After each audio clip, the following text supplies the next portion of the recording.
You are listening to the Daily Gospel Reflections with Sister Cloth. This podcast is brought to you by the Paulines Multimedia. It is our mission to bring the Word of God to all peoples through sounds and images, voices, and music. Come and join us as we share with you a thought a day.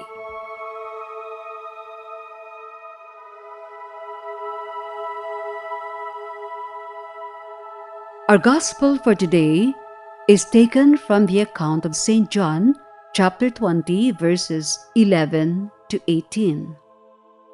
Mary Magdalene stayed outside the tomb weeping, and as she wept, she bent over into the tomb and saw two angels in white sitting there, one at the head and one at the feet where the body of Jesus had been. And they said to her, "Woman, why are you weeping?" She said to them, "They have taken my Lord, and I don't know where they laid him." When she had said this, she turned around and saw Jesus there, but did not know it was Jesus. Jesus said to her, "Woman, why are you weeping? Whom are you looking for?" She thought it was the gardener and said to him, "Sir, if you carried him away, tell me where you laid him, and I will take him." Jesus said to her, "Mary." She turned and said to him in Hebrew, "Rabboni," which means teacher. Jesus said to her, "Stop holding on to me, for I have not yet ascended to the Father. But go to my brothers and tell them, I am going to my Father and your Father, to my God and your God." Mary went and announced to the disciples, "I have seen the Lord," and then reported what he had told her. Welcome back to our reflections.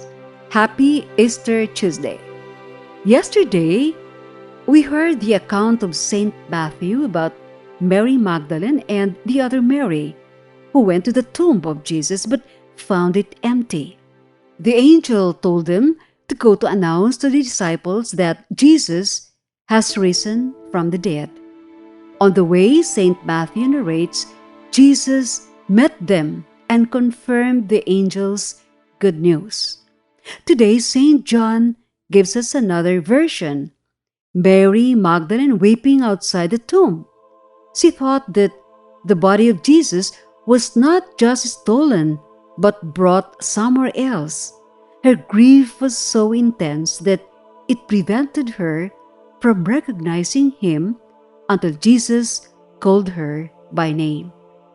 What superabundant joy to have been assured of Jesus' living presence.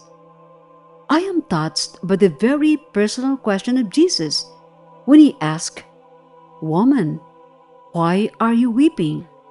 As if the same question was thrown to me too. It's time I complain and cry over little pains, disappointments, and heartaches, without realizing that compared to Christ's passion and death on the cross, my sufferings are nothing.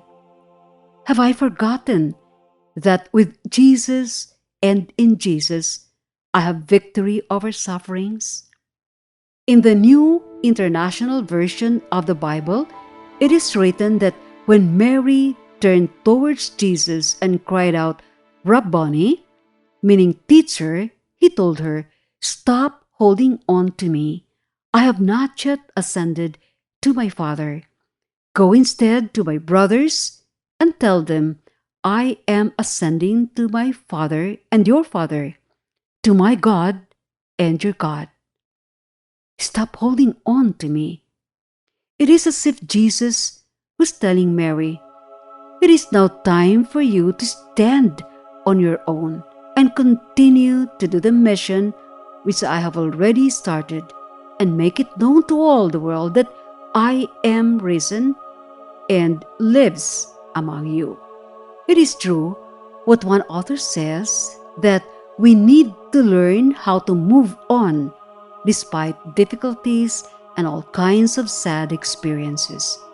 We need to rise above all kinds of obstacles and to always remember that it is God who is in control of everything. So let Him be.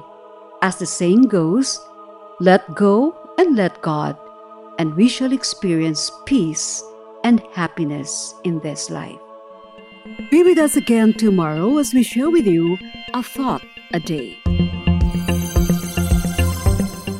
Meanwhile, you can follow us and listen to other Apple and Google podcasts on Spotify, produced by Paulines Multimedia. Have a good day.